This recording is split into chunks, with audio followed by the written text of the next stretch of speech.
아멘. 우리 박수 하나님께 영광 드리겠습니다. 기도하겠습니다. 사랑이 많으신 하나님 아버지, 귀한 찬양대가 하나님 앞에 아름다운 찬양을 올려드렸습니다. 하나님, 약속을 붙잡고 하나님 앞에 올려드린 찬송 하나님이 기억하시고, 우리 사랑하는 찬양대원들 삶이, 그 찬양의 가사의 삶이 이루어지는 삶이 되게 해 주옵소서. 이 시간 말씀 듣습니다. 말씀 가운데 함께하여 주시고 하나님이 예비하신 은혜 주옵소서. 은혜 주실 줄 믿고 감사하며 사랑 많으신 예수님 이름으로 기도하옵나이다. 아멘. 우리 옆에 있는 분과 인사하겠습니다. 말씀의 은혜 많이 받으세요. 말씀의 은혜 많이 받으세요. 사무엘하 7장에 있는 내용 중 후반부의 내용은 다윗의 기도의 내용을 다루고 있다고 말씀드렸습니다. 다윗은 하나님 앞에 성전 짓기를 원한다는 소망을 나단 선지자를 통해서 이야기를 했는데, 하나님께서는 그것을 허락하지 않으시고 대신 다윗에게 놀라운 은혜의 약속을 주셨습니다.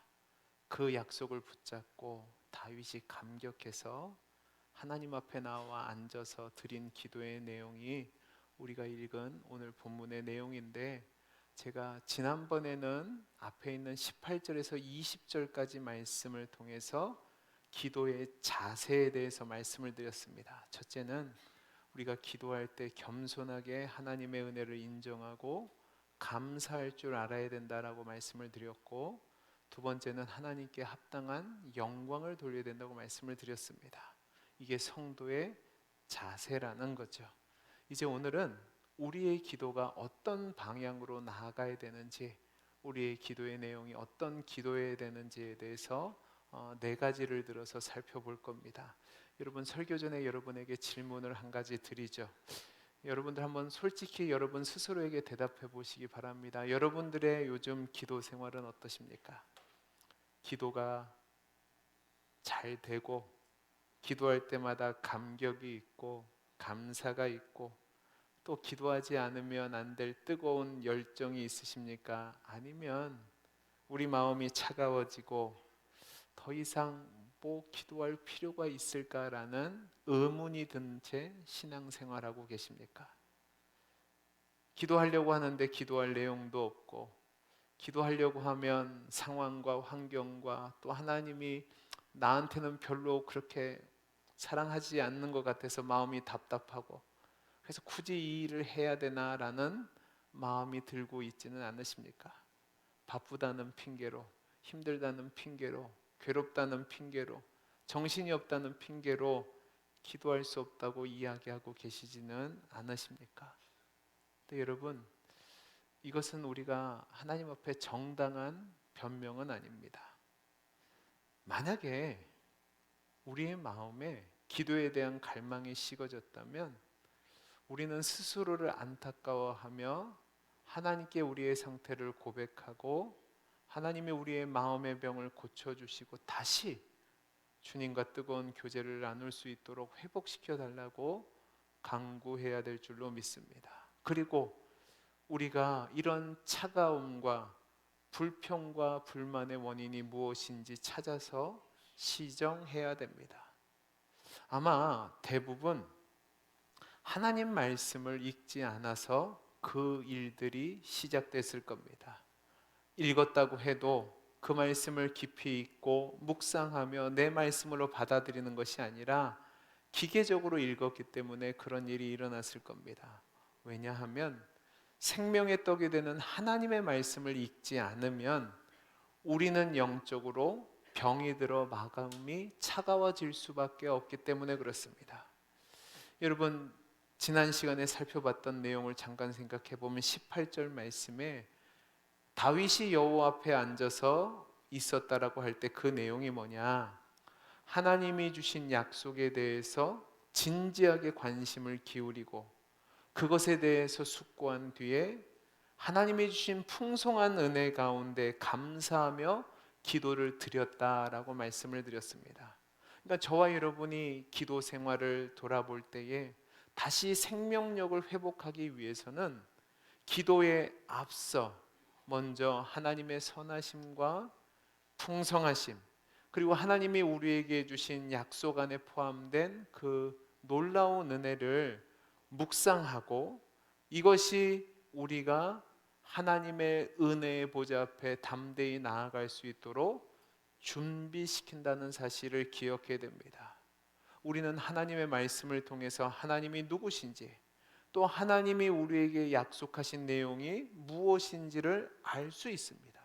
또 하나님의 말씀을 통해서 하나님이 과거에 우리에게 어떻게 행하셨는지를 알 수 있고, 또 미래에 대해서 주님의 약속을 어떻게 붙잡고 나아갈 수 있을지를 확인할 수 있습니다.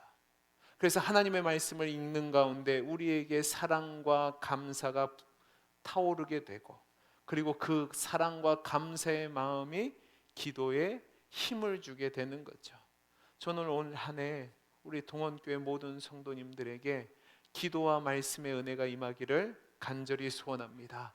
그렇게 돼야지만 사랑하며 살 수 있고, 그렇게 돼야지만 사랑하기에 전하는 교회가 될 수 있습니다. 뿐만 아니라 여러분의 신앙생활이 화석화된 신앙이 아니라 살아 역사하는 신앙이 될 수 있다는 말입니다. 이런 전제를 가지고 오늘 말씀에 나타난 다윗의 기도의 내용을 통해서 우리가 하나님 앞에 드려야 될 기도의 내용이 어떤 기도해야 될까, 네 가지를 살펴보려고 하는데, 여러분들이 잘 들어보시고 적으셔도 됩니다. 그래서 여러분이 기도할 때마다 그 내용을 보시고 기도하시면 기도 생활에 도움이 될 거라고 생각됩니다. 첫째는 뭐냐? 우리는 기도할 때에 하나님의 은혜를 시인해야 됩니다. 우리 따라해 보죠. 하나님의 은혜를 시인해야 된다. 자, 우리 오늘 말씀 20절 21절을 같이 한번 읽어보겠습니다. 시작. 주 여호와는 주의 종을 아시오니 다윗이 다시 주께 무슨 말씀을 하오리이까?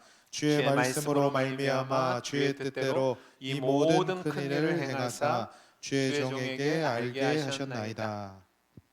여러분, 여기서 다윗은 하나님이 주의 종, 그러니까 자신을 아시고 자신에게 하나님께서 자신이 앞으로 어떻게 될 것인지에 대해서 알려주셨다라고 고백을 합니다.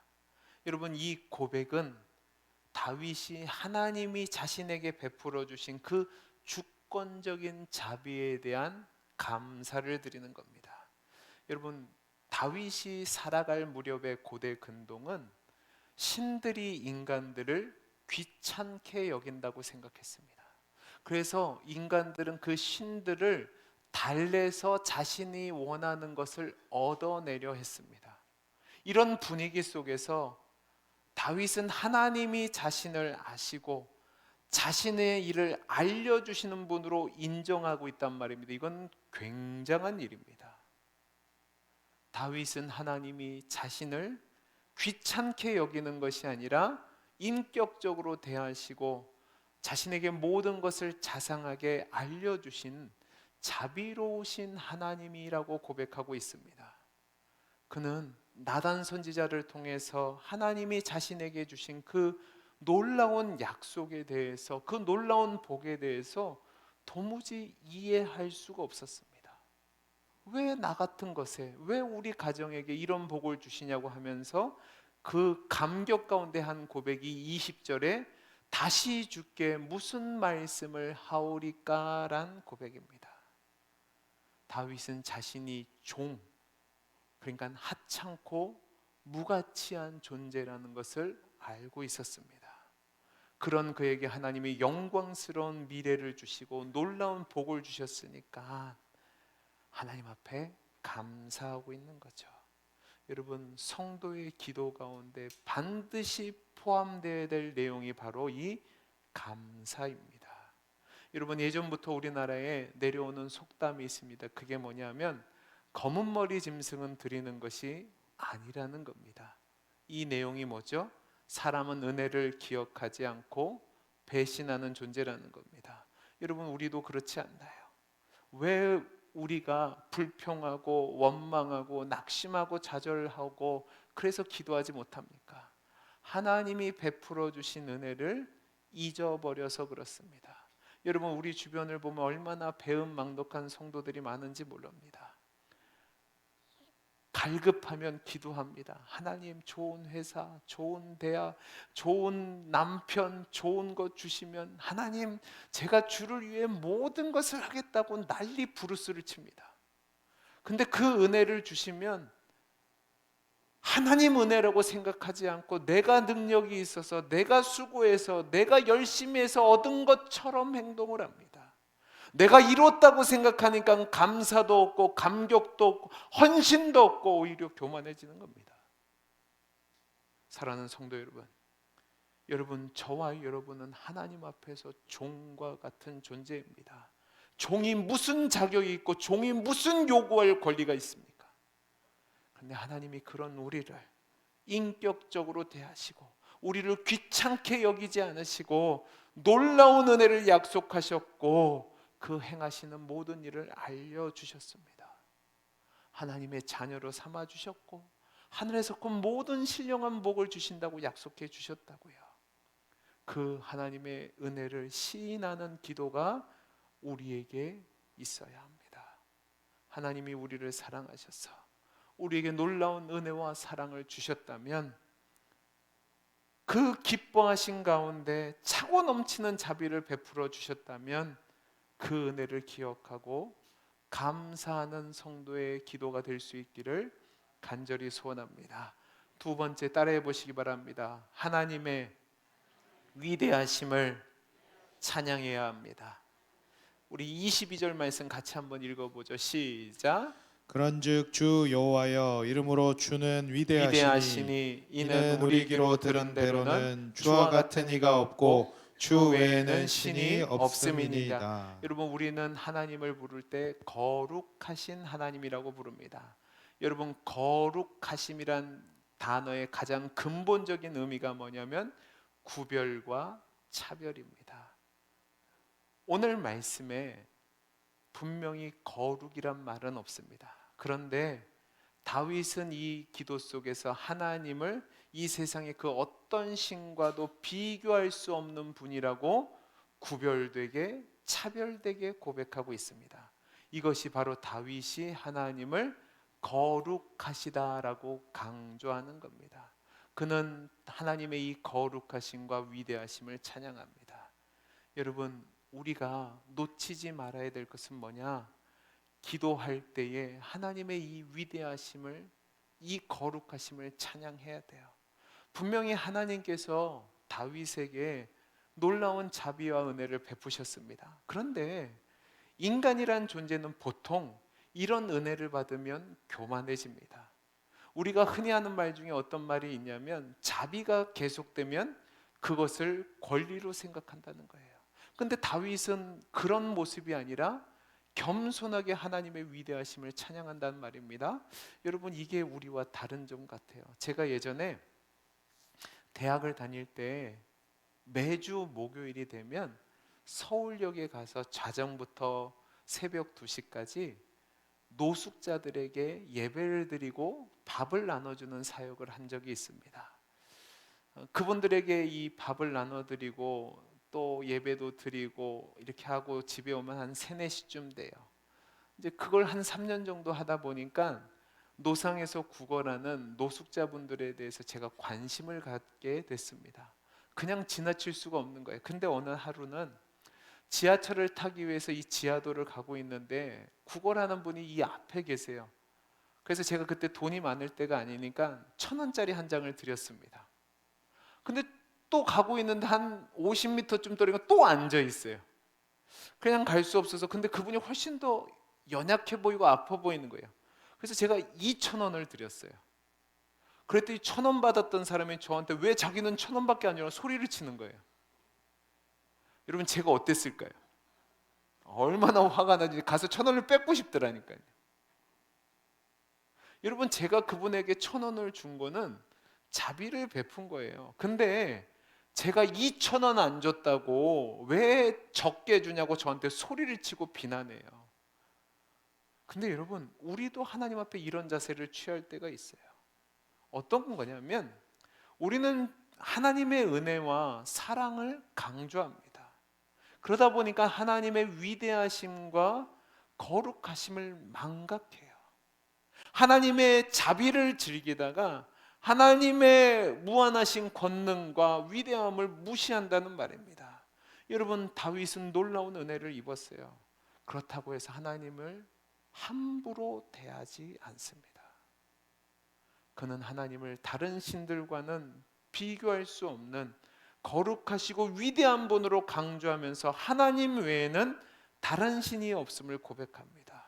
여러분, 이건 놀라운 믿음의 고백입니다. 왜냐하면 당시 이스라엘을 중심으로 이방 족속이 살고 있었는데 그들은 각기 바알과 몰렉과 그모스와 다곤과 아세라와 같은 셀 수 없는 많은 신들을 참신이라고 주장하고 섬기고 있었습니다.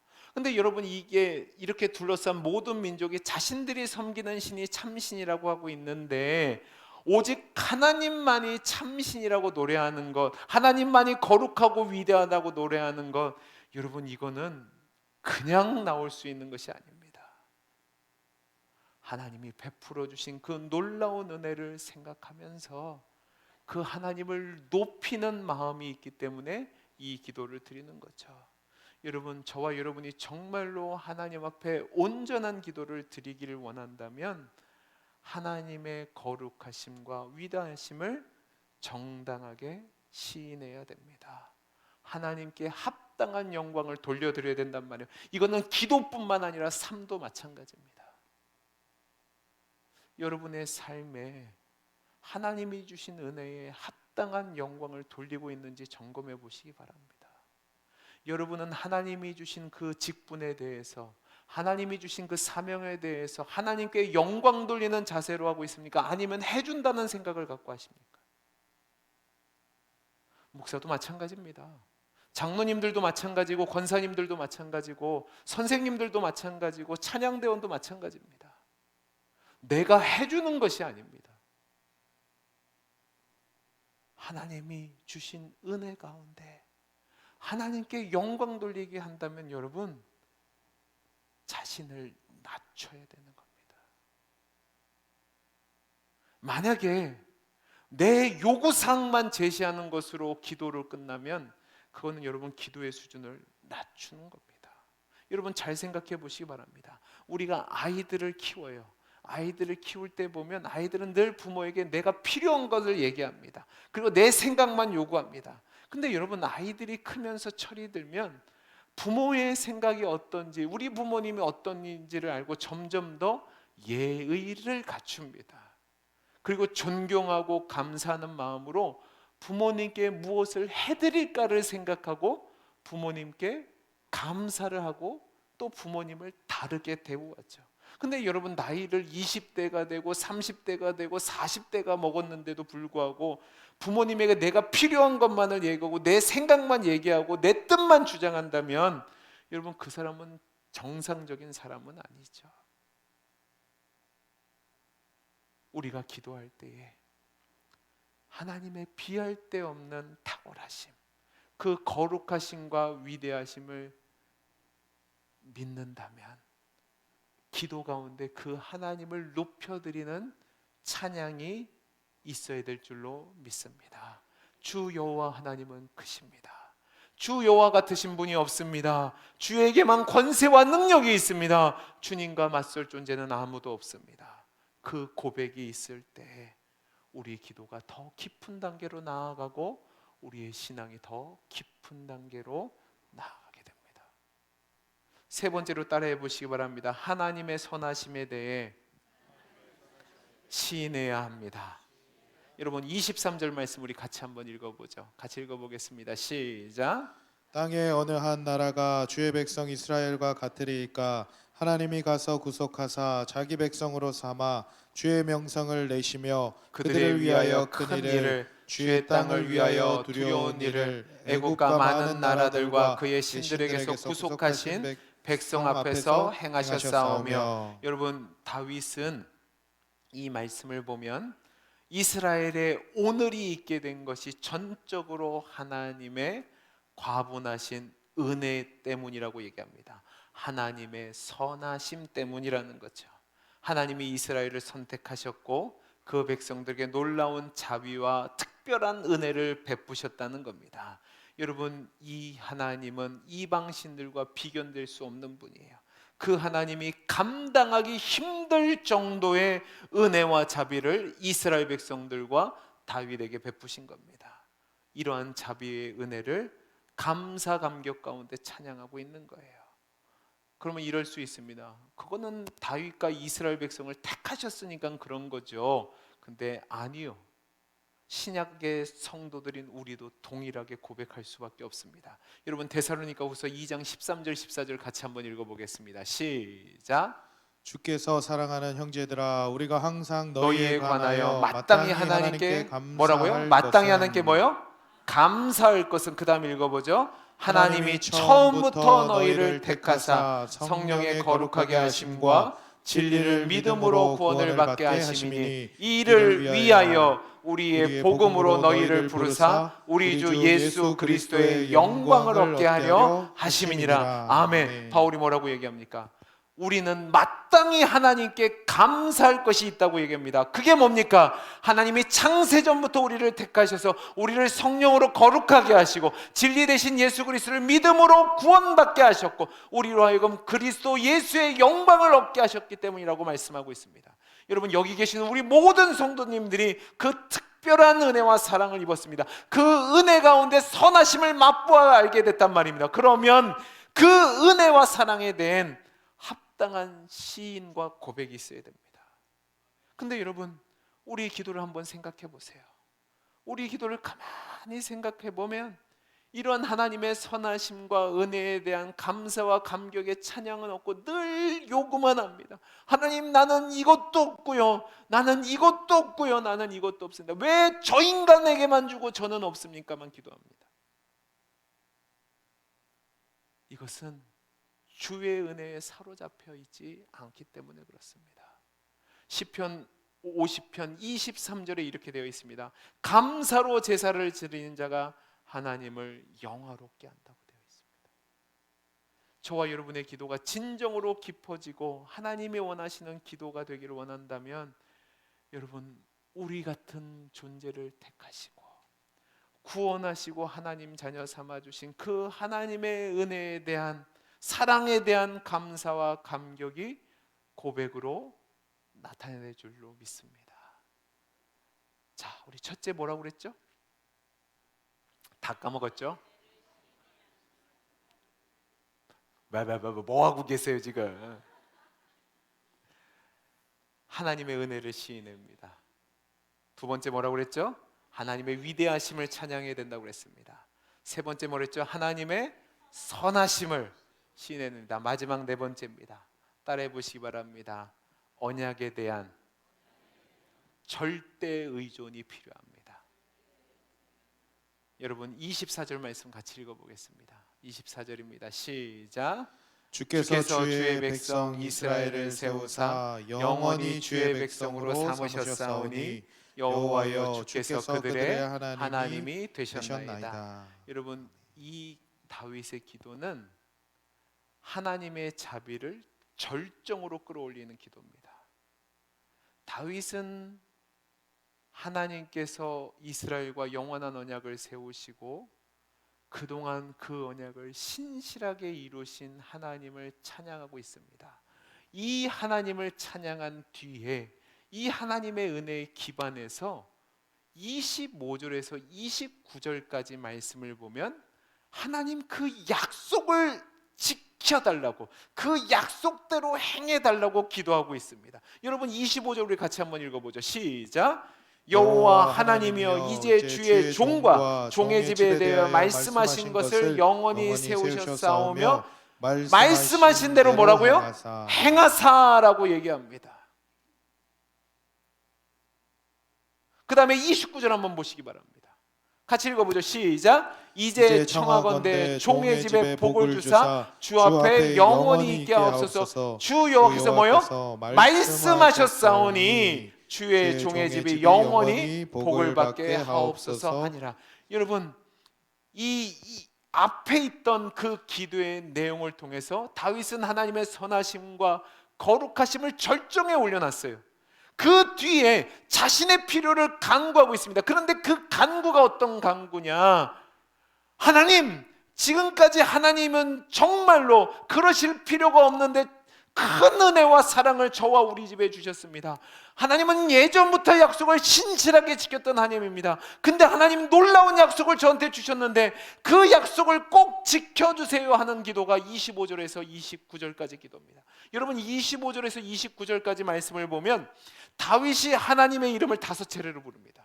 그런데 3번은 주 여호와라고 부르고 있고 2번은 만군의 여호와 이스라엘의 하나님이라고 부릅니다. 제가 이전에 말씀드렸던 것처럼 주 여호와라는 이 하나님의 이름은 사무엘서 다른 곳에서는 나타나지 않고 이 기도에만 나타나고 있습니다. 그런데 이 주 여호와라는 하나님의 이름을 어디서 나오냐면 아브라함에게 자손을 주겠다고 약속하셨을 때 아브라함이 하나님을 향해서 부른 칭호입니다. 그러니까 다윗이 이 25절에서 29절까지 하나님의 이름을 계속 부르는 것은 뭐냐면 이 약속을 주신 분이 과거에 한 아브라함과 약속하셨고 그 약속을 신실하게 지키신 하나님이시라는 것을 천명하고 있는 거예요. 그 하나님의 신실하심을 지금 자신에게 보여달라는 겁니다. 그리고 여러분, 이 25절에서 29절을 보면 25절, 26절, 29절에 2번 총 4번이나 영원이란 말이 사용되고 있습니다. 하나님의 약속이 영원히 유효하다는 것을 하나님께 확인하고 있는 겁니다. 마치 하나님의 축복을 받아야 될 때까지 하나님께 매달렸던 야곱과 같은 모습을 보이고 있는 거예요.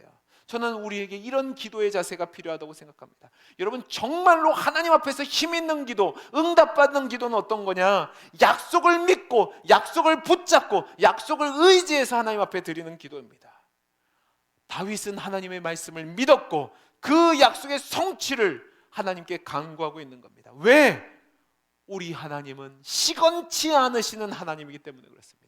하나님은 한 번 말씀하시면 그 말씀을 항상 이루시는 분이기 때문에 그렇습니다. 여러분, 우리가 하나님의 말씀을 아는 것과 믿는 것은 다릅니다. 하나님의 말씀을 믿는다는 것은 뭐냐? 그 말씀을 주신 하나님을 바라보고 그분이 하신 약속이 우리 삶에 이행되게 하도록 하나님이 일하시길 기대하면서 나아가는 겁니다. 여러분, 우리가 기도할 때 반드시 해야 될 것이 있습니다. 그게 뭐냐? 하나님이 주신 약속을 내 약속으로 삼고 하나님께 그 약속을 이루어질 것을 요청하는 겁니다. 여러분, 시편 119편 47절에서 52절 말씀을 보면 이렇게 되어 있습니다. 내가 사랑하는 주의 계명들을 스스로 즐거워하며 또 내가 사랑하는 주의 계명들을 향하여 내 손을 들고 주의 율례들을 작은 소리로 읊조리이리다. 주의 종에게 하신 말씀을 기억하소서. 주께서 내게 소망을 가지게 하셨나이다. 이 말씀은 나의 고난 중에 위로라. 주의 말씀이 나를 살리셨기 때문이니라. 교만한 자들이 나를 심히 조롱하였어도 나는 주의 법을 떠나지 아니하였나이다. 여호와여, 주의 옛 규례들을 내가 기억하고 스스로 위로하였나이다 라고 되어 있습니다. 여러분, 시인이 뭐라고 얘기합니까? 자신이 주의 계명들을 즐거워하며 그 계명들을 향하여 내 손을 들고 작은 소리로 읊조린다고 얘기합니다. 여러분, 이 말씀은 하나님이 주신 약속을 붙잡고 기도한다는 말입니다. 왜요? 그 말씀이 자신에게 고난 중에 위로가 되고 자신을 살리는 말씀이기 때문에 그렇습니다. 그러니까 시편 119편의 이 말씀은 뭐냐? 하나님이 주신 약속을 붙잡고 그 약속을 기억하고 그 약속을 응답해달라고 간구하면서 자신이 원하는 것을 하나님께 아뢰고 그것을 이루실 하나님을 소망하고 있는 겁니다. 여러분, 세상에서 소망이라는 단어는 이루어지지 않는 것에 대한 헛된 꿈일 수 있습니다. 그러나 성경에서 말하는 소망은 모호하고 불확실한 갈망이 아니라 확신에 찬 기대를 말하는 겁니다. 왜? 그 소망을 가졌다는 것은 하나님이 주신 약속을 근거한 것이고 하나님은 그 약속을 이루시는 분이시기 때문에 그렇습니다. 다윗을 보시기 바랍니다. 다윗은 하나님이 주신 약속을 받았습니다. 그 약속에 대한 확신에 차서 기대를 가지고 소망 가운데 지금 이 기도를 하고 있는 겁니다. 하나님, 그 주신 약속 너무나도 놀랍고 큰데 그 약속을 내게서 이루어 주옵소서. 왜요? 우리 하나님은 여일하신 하나님, 변함이 없으신 하나님, 신실하신 하나님이기 때문에 그렇습니다. 우리 하나님은 시건치 않으시고 약속을 반드시 이루시는 하나님이기 때문에 그렇습니다. 그러니까 저와 여러분이 기도할 때마다 반드시 해야 될 게 뭐냐? 하나님이 주신 약속을 붙잡고 하나님 약속하신 대로 행하옵소서라고 간구하는 겁니다. 우리 상황이 어떠하든지 간에 하나님 말씀에는 그것에 대해서 정확하게 들어맞는 약속들이 있습니다. 그 약속을 붙잡고 하나님 앞에서 기도하는 것이야말로 하나님이 저와 여러분에게 주신 특권이라는 사실을 믿으시기 바랍니다. 제가 말씀을 마치면서 몇 가지 예를 여러분에게 말씀드리겠습니다.